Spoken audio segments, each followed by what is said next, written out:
Olá, boa noite. Este é o Jornal da Justiça desta sexta-feira, 28 de fevereiro. O Supremo Tribunal Federal vai decidir se é constitucional ou não a multa para quem se recusar a fazer o teste do bafômetro. Esse é apenas um dos destaques de hoje. Você vai ver também. Justiça do Rio de Janeiro determina a internação compulsória de casal de turistas franceses com suspeita de coronavírus. E as últimas notícias sobre o combate ao vírus no Brasil. Em Minas Gerais, uma iniciativa simples ajuda pessoas com deficiência que precisam de uma cadeira de rodas. Para isto, basta juntar lacres de latinhas de alumínio. Depois que a ONG consegue juntar 1 tonelada, o material é vendido para empresas de reciclagem. E na última reportagem da série Direito de Família, o Superior Tribunal de Justiça aborda casos de abandono afetivo e alienação parental que chegam à justiça. A raiva é tanta, a periculosidade é tanta, foi muito magoado, acha que o filho também tem que ficar longe.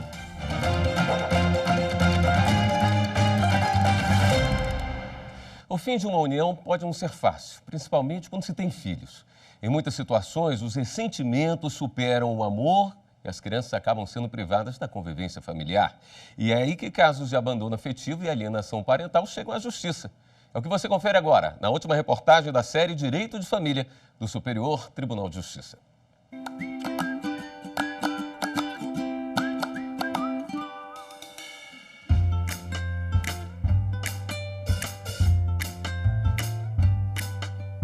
Tornar-se pai ou mãe é o sonho de muita gente.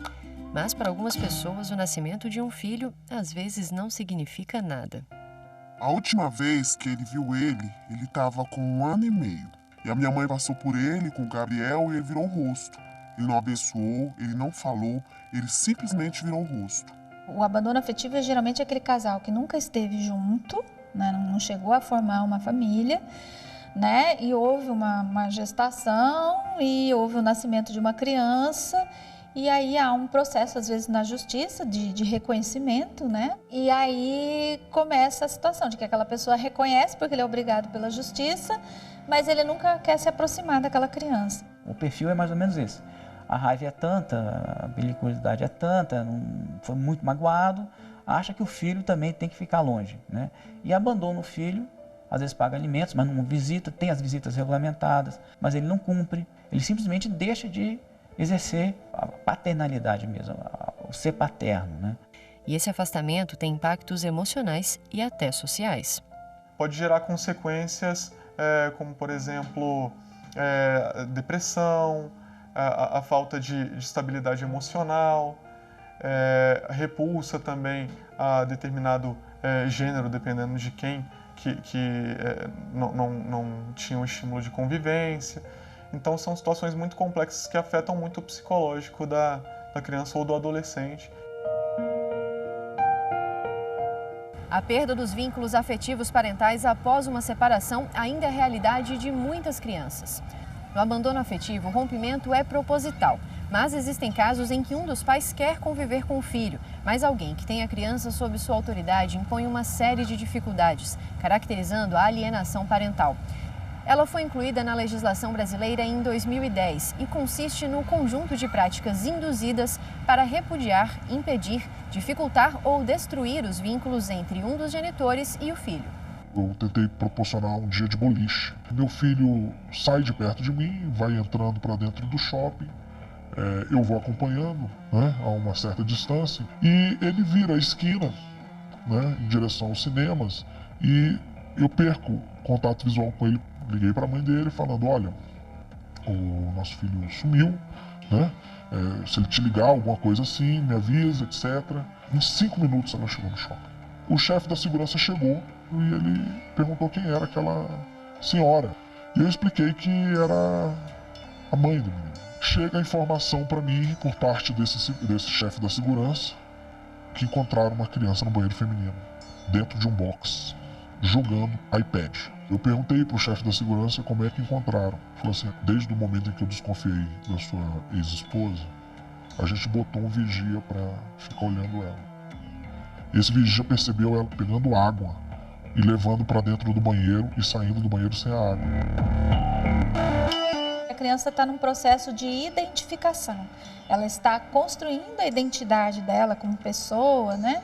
Como ser humano, e ela tem essa identificação tanto do lado do pai quanto do lado da mãe, né? E aí, então, se um dos dois, né, dessas figuras importantes de identificação, eles são desqualificados, são desprezados, desconsiderados pelo outro, a criança fica muito insegura, muito em dúvida, inclusive, da sua própria identidade. E aí que começa a aparecer os conflitos. Tem sanções previstas na própria lei da alienação, né? Uma delas é a troca da guarda, a diminuição da convivência para poder que pare de alienar, né?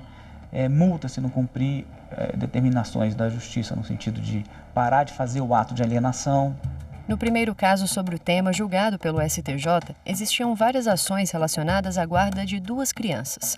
A mãe buscou suspender as visitas do pai, mas as acusações contra ele não foram comprovadas e a perícia identificou síndrome da alienação parental na mãe.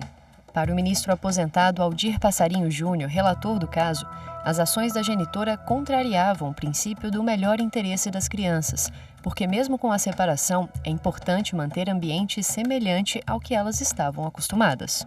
Essas decisões, elas demonstram a importância do convívio e o prejuízo que isso pode causar ao desenvolvimento daquela criança ou adolescente e daquele adulto.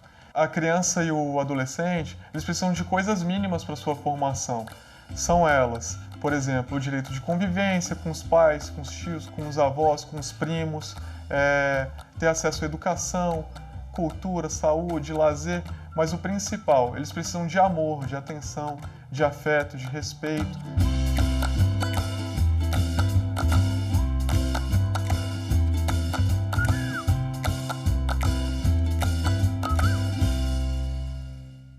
O Superior Tribunal de Justiça declarou nula a escritura de compra e venda de um imóvel que foi feita com base em uma procuração que não especificava expressamente o bem alienado, o que não atende os requisitos previstos em lei. Na ação que deu origem ao recurso, o dono do imóvel afirmou que concedeu procuração ao irmão para que ele cuidasse do patrimônio enquanto morava em outro estado. Depois soube que um imóvel dele foi vendido com o uso da procuração para uma empresa da qual o irmão era sócio e ele, o proprietário, não recebeu nada pela operação.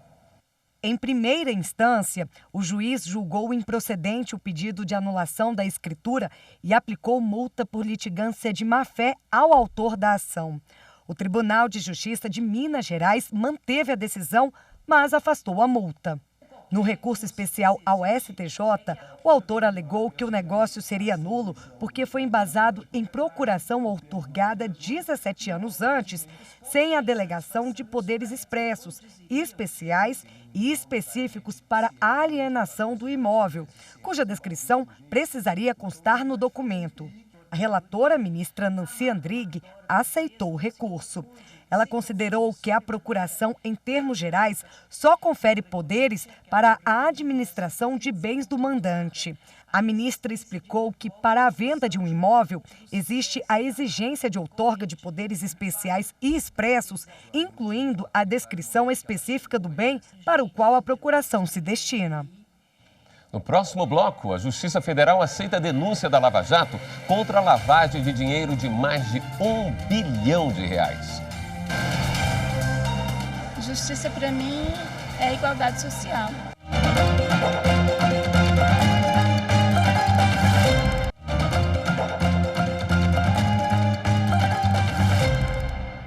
O Superior Tribunal de Justiça decide que nem todos os proprietários do imóvel devem ser autores da ação de despejo.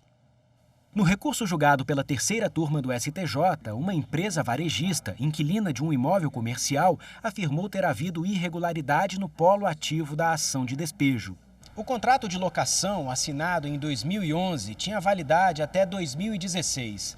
Nesse período, um dos proprietários do imóvel morreu e seus bens foram repartidos entre 4 herdeiros. Apenas um deles fez parte do polo ativo na tentativa de despejo. A empresa inquilina alegou que todos deveriam ter entrado na justiça e, por isso, a ação deveria ser extinta. O Tribunal de Justiça de São Paulo negou a apelação da empresa e manteve o prosseguimento da ação. A inquilina recorreu ao STJ insistindo na irregularidade do polo ativo. Mas a relatora, a ministra Nancy Andrighi, confirmou a legitimidade dos autores da ação de despejo. Segundo a ministra, no caso analisado, incide uma regra do Código Civil que permite a qualquer um dos proprietários encerrar o contrato de locação. Um documento em língua estrangeira só tem valor legal no Brasil se for acompanhado de uma tradução juramentada. Essa versão reproduz fielmente o conteúdo do texto original em português ou no idioma necessário. A tradução juramentada também pode ser utilizada na justiça e o trabalho deve ser desempenhado por um profissional habilitado. Ler livros, consultar dicionários e estudar constantemente são pré-requisitos para o trabalho de Carolina. Ela é tradutora pública há 11 anos, habilitada no idioma espanhol, um ofício que só pode ser desempenhado por pessoas autorizadas pelo governo federal. E o ofício do tradutor público corresponde a exarar certidões de tradução pública para fazer que os documentos expedidos em língua estrangeira possam surtir os efeitos jurídicos esperados aqui no Brasil. Ou o contrário, caso o cliente tenha um documento em português e precise enviar a um outro país, nós também fazemos a tradução para que os efeitos jurídicos do documento possam também surtir os efeitos lá no outro país. O decreto que regulamenta a profissão determina que o tradutor juramentado tenha mais de 21 anos, não seja negociante falido e reabilitado, seja cidadão brasileiro nato ou naturalizado e não esteja sendo processado nem tenha sido condenado por crime. Para trabalhar com esse tipo de tradução, é preciso passar em um concurso público. O tradutor juramentado, ele é um agente privado que presta um serviço público. Quando ele passa no concurso público, ele recebe do Estado a delegação da fé pública. E a partir desse momento, os documentos, as certidões de tradução que ele exara, elas têm o pressuposto de autenticidade, fidedignidade e oficialidade que um documento público demanda. Pela lei brasileira, nenhum documento emitido em outra língua terá validade em território nacional se não estiver acompanhado da tradução juramentada. Quem precisa desse serviço pode procurar os profissionais no site da Junta Comercial do estado onde mora. A Justiça Federal aceitou denúncia da Força Tarefa da Lava Jato contra a organização criminosa que movimentou mais de R$1 bilhão.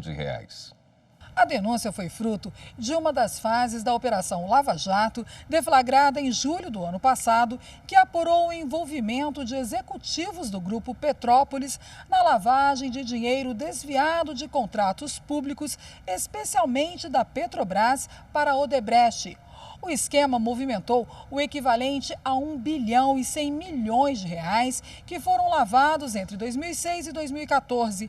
As evidências apontam que, além de ter atuado no pagamento de subornos decorrentes do contrato da sonda Petrobras 10.000, o proprietário do Grupo Petrópolis comandou a lavagem de centenas de milhões de reais em conjunto com o Grupo Odebrecht em troca do recebimento de altas somas do exterior e de uma série de negócios jurídicos fraudulentos no Brasil. Daqui a pouco, o Supremo vai decidir se é constitucional ou não a multa para quem se recusar a fazer o teste do bafômetro. E agora, no intervalo do jornal, você vai ver mais um episódio da série Aqui Tem Justiça. Hoje o tema é Jovens Aprendizes, que no Rio de Janeiro vão ter ajuda para fazer cursos de capacitação por meio de um convênio entre o Tribunal de Justiça e a Federação das Empresas de Ônibus do Estado. Justiça, para mim, é o pessoal que cometer um crime ou algum delito pagar, né?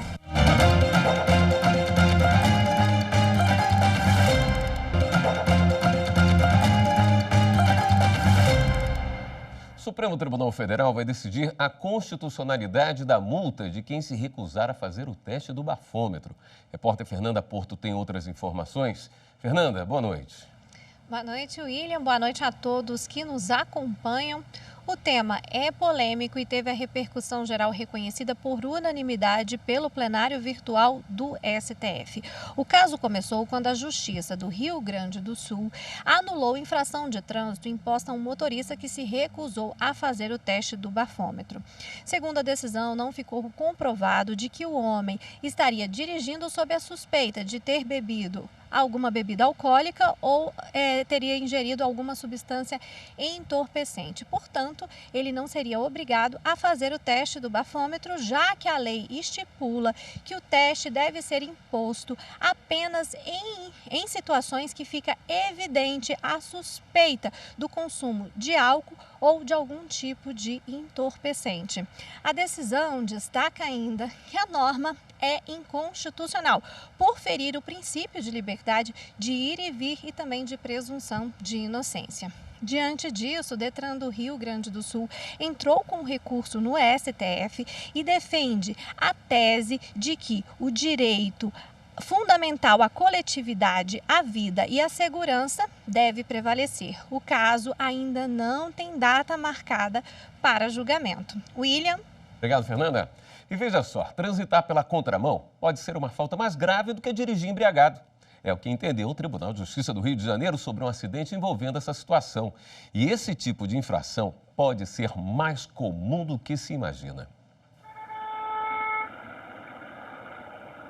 As cenas foram gravadas por motoristas na estrada. Este carro trafega por vários quilômetros na contramão. Ele está louco, está bêbado, não sei. Então tem problema mental. Aqui o motorista bateu de frente em outro veículo. E veja só este motociclista. Ele dirige em alta velocidade na pista contrária e bate de frente em outro carro. A cena é tão forte que é melhor não mostrar. Segundo o Código de Trânsito Brasileiro, transitar pela contramão em via de duplo sentido é infração grave, com perda de 5 pontos na carteira e multa de R$ 195. Agora, se o motorista estiver numa via de sentido único, aí a infração é gravíssima, 7 pontos e multa de R$ 293. Quando ultrapassa outro veículo, o motorista também pode cometer uma infração. O cidadão tem que entender que quando ele pega a faixa da esquerda, numa pista de mão dupla, principalmente numa autoestrada, ele está, assim, colocando em segurança a sua própria vida ou a terceiro, caso ele não tenha o tempo necessário para fazer essa ultrapassagem. E feita essa ultrapassagem, ele deverá imediatamente voltar para a direita. Se ele não fizer isso imediatamente, ele está na contramão, numa infração. Caracteriza uma contramão de direção. E o número de motoristas que trafegam na mão contrária não é pequeno, não. Em 2019, o Distrito Federal registrou cerca de 7.300 infrações. Muitos casos vão parar na Justiça. No Rio de Janeiro, o Tribunal de Justiça condenou um motorista que provocou a morte de outro que estava na direção contrária.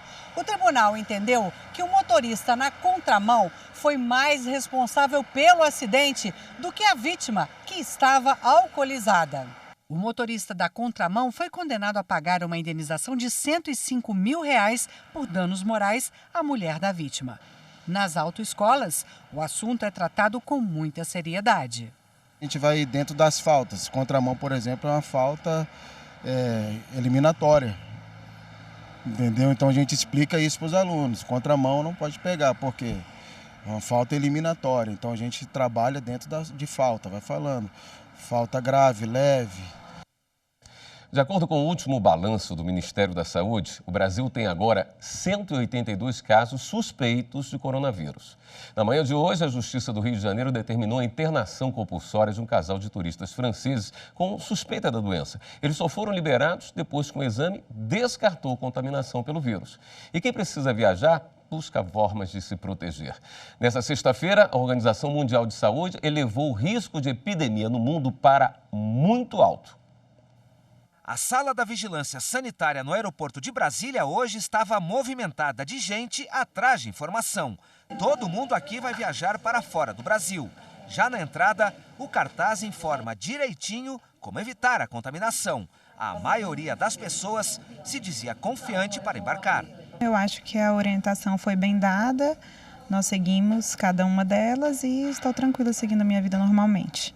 No princípio, fizemos repensar, mas por enquanto a América Latina não está tendo tanto como na Europa, né? Aí nós vamos assim mesmo, que já está tudo pago. Por causa do sinal de alerta contra o novo coronavírus, os fiscais da Anvisa aumentaram o rigor nos procedimentos de fiscalização. O gerente-geral de portos e aeroportos do órgão se reuniu hoje com representantes das companhias aéreas para intensificar os cuidados com a higienização das aeronaves. Principalmente pessoal de limpeza, de abastecimento de aeronave, de alimentos, entre outros, no sentido dos cuidados que eles devem ter com relação ao caso que está acontecendo no mundo. Então, todo aeroporto ele tem um plano de contingência e dentro do plano de contingência tem um capítulo destinado à saúde. Tá? Então a gente revê esses protocolos de acordo com o tipo de doença que está passando naquele momento, nesse caso o coronavírus. As companhias aéreas também estão obrigadas a veicular mensagens sonoras dentro dos aviões sobre as formas de contágio do novo coronavírus em português, inglês e espanhol. Caso algum passageiro apresente sintomas do novo coronavírus durante o voo, o comandante da aeronave deve informar imediatamente a autoridade sanitária e a tripulação precisa prestar os primeiros atendimentos. Quando a aeronave estiver no solo, a prioridade no acesso é dos técnicos da vigilância sanitária e da equipe médica. E são eles também que decidem o que será feito a partir daí. A equipe médica, junto com a equipe da Anvisa, ela vai a bordo e verifica se enquadra aquele passageiro como um caso suspeito e a partir dali é conduzido ele para um hospital de referência e aí o nosso Sistema Único de Saúde adota os procedimentos necessários preconizados pelo Ministério da Saúde. Dona Zilma embarcava para uma viagem ao Caribe. Na bolsa, máscaras para se proteger. Também pudera. Ela acaba de chegar de uma viagem à Ásia no domingo passado e conta o que viu por lá. No Vietnã, as pessoas estão muito preocupadas, suspenderam as aulas, já tem algum tempo sem aula, muita gente de máscara, mas isso em Hanoi. No sul está tranquilo e Tailândia também, todo mundo muito preocupado. Em Paraty, no estado do Rio de Janeiro, um casal de franceses que visitava a cidade apresentou sintomas da doença e teve que ficar internado numa unidade de saúde por determinação judicial. O casal queria deixar o hospital, mas a Justiça do Estado determinou a internação compulsória até a conclusão dos exames. O resultado negativo para coronavírus foi divulgado agora à tarde e eles foram liberados. É hora de dar um giro na rede para saber as últimas notícias.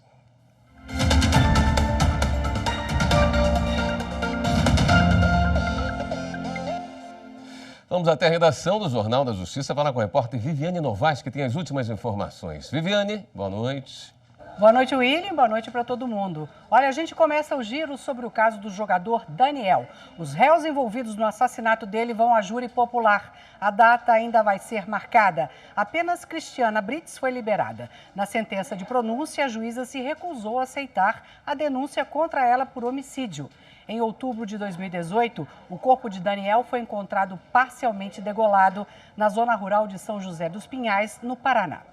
A 19ª Vara Civil de Belo Horizonte determinou a cervejaria Baker deve recolher todos os produtos estocados numa distribuidora aqui em Brasília. Em janeiro, o Ministério da Agricultura já tinha mandado recolher as cervejas e chopes da empresa até que a contaminação seja descartada. A Justiça fixou o prazo de 5 dias para a retirada dos produtos da distribuidora de Brasília, sob pena de multa de R$1.000 por dia. Bem, agora você vai conhecer uma iniciativa simples em Minas Gerais que ajuda pessoas com deficiência que precisam de cadeira de rodas. Para isso, basta o cidadão juntar o lacre das latinhas de alumínio. O Tribunal de Justiça do Estado aderiu à campanha e instalou postos de coleta nas unidades de Belo Horizonte.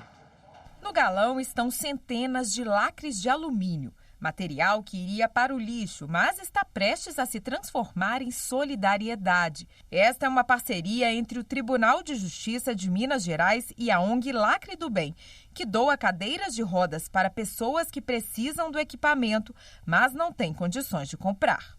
parceria surgiu da preocupação do tribunal em promover ações de sustentabilidade, que visem a melhoria da sociedade como um todo. Os recipientes ficam estrategicamente posicionados nas unidades do tribunal, em locais de fácil acesso, tanto para magistrados e servidores, quanto para o público externo.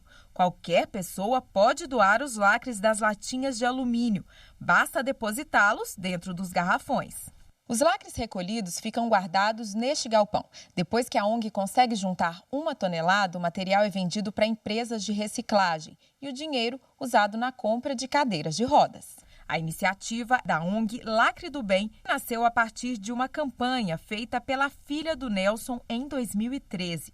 A ideia surgiu depois que a menina, que na época tinha apenas 9 anos, visitou uma creche para crianças com paralisia cerebral. Durante essa visita, a Júlia viu que além de muitas coisas, existiam muitas cadeiras de rodas quebradas. E ela pensou, eu acho que eu posso fazer mais alguma coisa. Em 6 anos, a instituição já doou 460 cadeiras e se prepara para entregar mais 40. Os interessados se inscrevem no site da ONG e ficam em uma lista de espera. Atualmente, 160 pessoas aguardam na fila. Para comprar uma cadeira de rodas, é preciso vender 352.800 lacres, o equivalente a 140 garrafas PET cheias. Por isso, a ONG conta com a ajuda de parceiros, como o Tribunal de Justiça de Minas Gerais. Bela iniciativa. O Jornal da Justiça dessa sexta-feira termina aqui. Mas não se esqueça, mande seu recado ou sugestão de reportagem para o nosso WhatsApp 61992606116. Uma boa noite para você, um ótimo fim de semana. Até segunda.